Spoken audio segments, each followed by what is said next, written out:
Hey my friends, Dr. Groovy, Scott Grove here from GroovyMusicLessons.com. Had a buddy of mine ask me, say, hey, how do I clean some strings?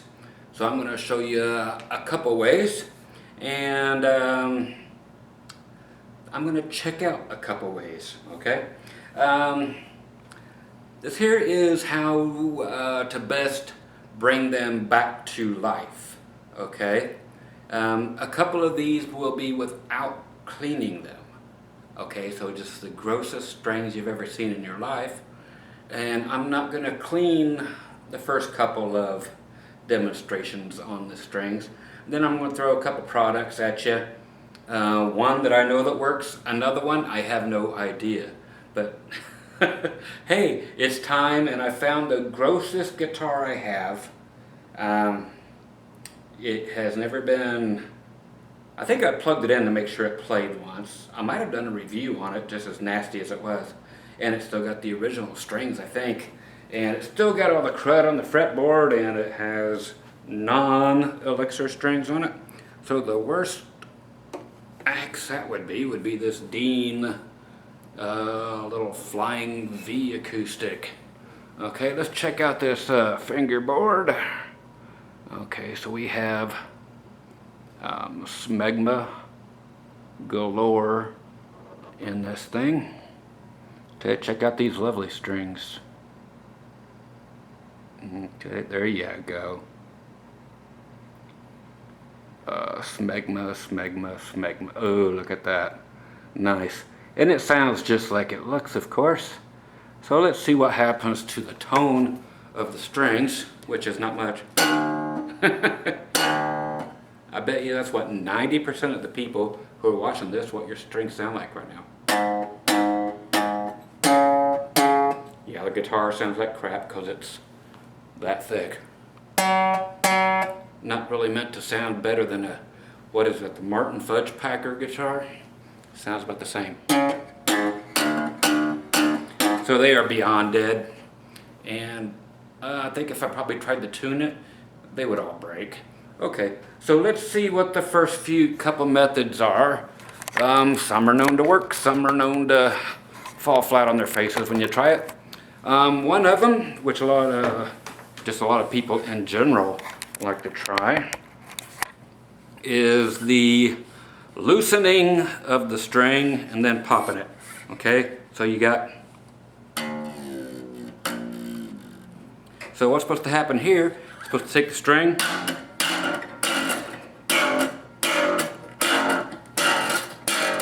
do this a few times,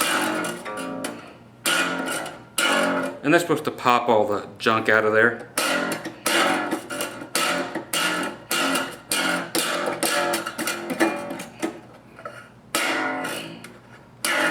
So okay, let's see what we got.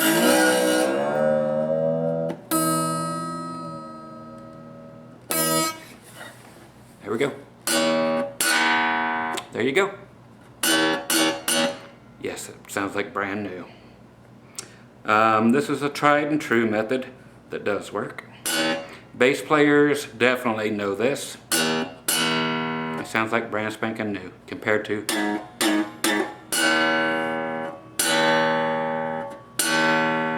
Okay, so that is a 100% proven method that has always worked. Again, no matter how dirty that string still is on the outside, all the gunk has went away. You have to loosen the string to get the gunk to fly. If it's still tightened, it's going to keep the grit and the gunk in there. You have to loosen it and let it fly. Again, this one, A.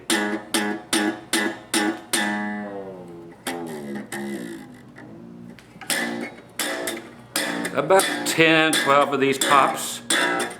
So I'll just do these two. Then I will use an actual liquid product on the others. I know you guys are shitting your pants right now. This is all it takes. Again, they're not cleaner, but they do sound brand spanking new. If you're at a gig and you need your strings to sound new, or you just want your strings to sound new and you don't want to have to pay for more money for strings, this is 100% the way to go if you're not using coated strings. So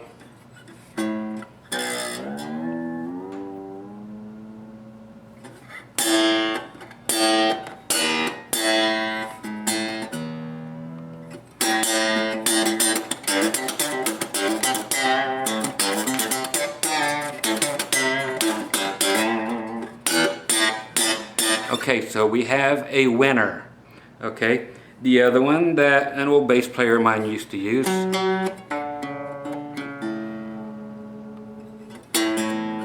was good old rubbing alcohol, just pure rubbing alcohol on a string cleaning rag, and then just rub it all underneath your strings. So you put this, dump it on there till it's leaking everywhere. And he was one of those guys also that had to change his strings a couple times a night.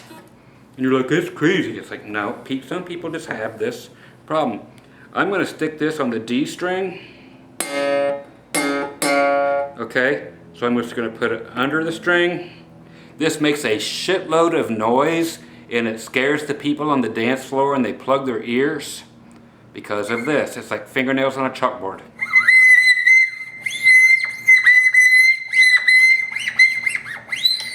I've heard this sound for most of my life from that bass player, Rex Clem, C-L-E-M. You can check him out on about anywhere and check out his tunes, or call him to verify any of my tall tales of whoever we've played with, because he was almost always with me.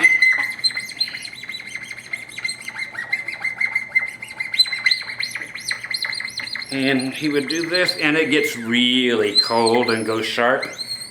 Okay, but I can guarantee you that it works. Don't get it on your fingerboard. Don't ever put anything wet on your fingerboard other than just a little bit of water. Maybe a little spit. The enzymes in your tongue actually eat up any of the crud that's on there, and that's fine and dandy. You can spit on the rag instead of licking your fingerboard. Okay, so there you go.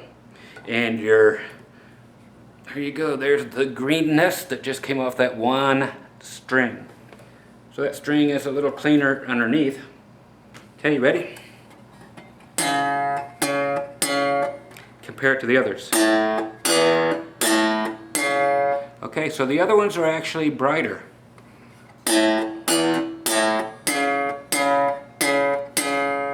Let's take this one down. See if we can get it to sound better.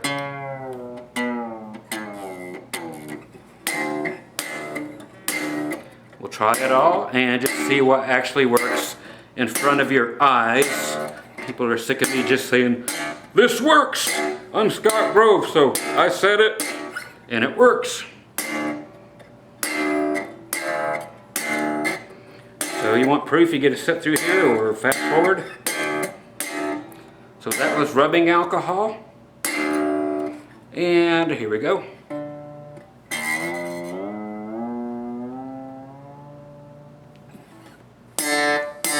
Brighter. So that trick works better than putting rubbing alcohol on it. The rubbing alcohol did work. You saw it took the dirt off and brought a little of the life back. But these things are flipping spanky, just like brand new. Whether you can hear it or not, yes, they are. These sound like a brand new set, and they are still as dirty as all get out. That D will probably be a little cleaner because I used rubbing alcohol.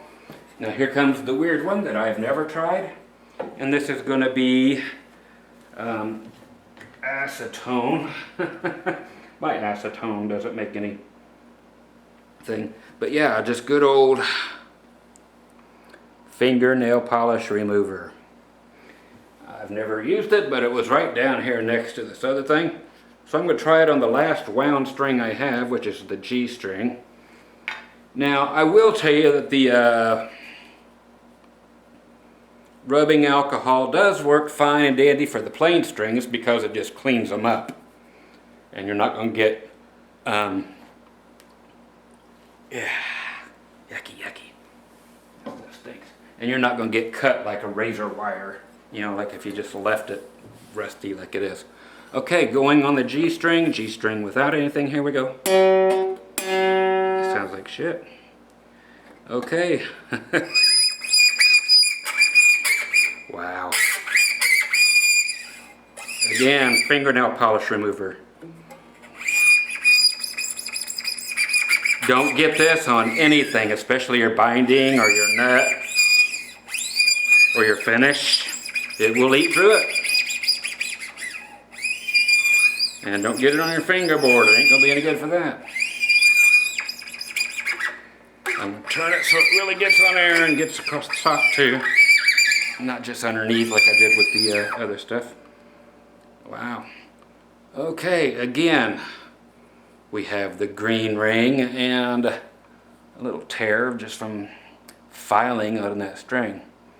And I'm going to go ahead, just because I know it'll help clean it up because you just saw that, I'm going to put that on the E string. Nails on a chalkboard, kids. That was the E string right there.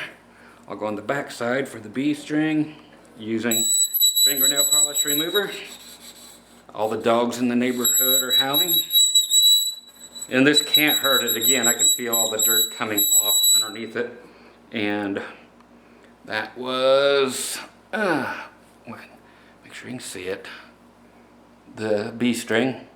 So, didn't do any harm. Now we're gonna check these out. Okay, so we came here for the G string. Is it any brighter?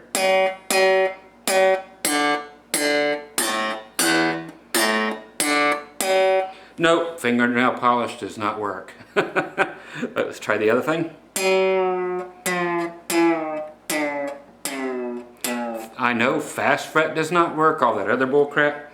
It's the same as the other junk I used before this. And yet, and you even get all that little stringy crap from the fast fret applicator that gets stuck in your windings of your strings. So fast fret blows balls. You're like, I like the way it makes it feel. Well, go stick your finger in something nice and slippery, and well, that just sounds like crap, don't it? Okay, let's bring it up to pitch though and see what it sounds like.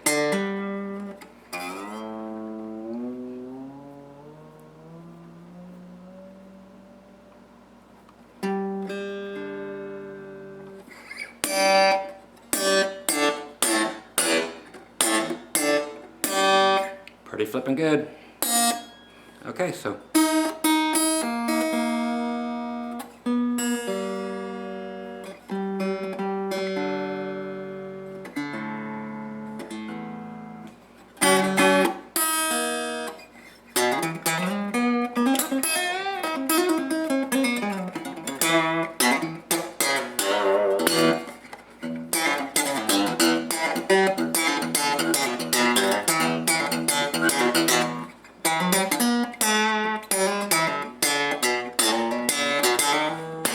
there you go. So, where am I? Oh yeah, don't forget. That's right, I'm not arrogant, I'm just better than you. And don't you flip and forget it. Once again, the doctor trying out some things people told me to try and other stuff that you know works. But it's always bass players out there and everybody else that just doesn't want to change their strings. Loosen them, pop them, you're right back to brand new. It does it without fail every single time, and bass players, again, it will save you a fortune.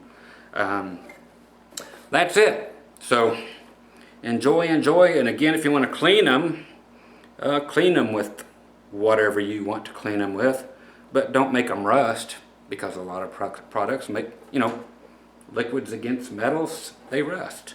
So use the alcohol or whatever. I mean, it's not going to rust your strings. Get them clean that way, like I just showed you on the rag, and then loosen them and do all that stuff, and they will sound like brand spanking new until you cruddy them up again. But it won't get any cleaner on the fingerboard unless you just clean it.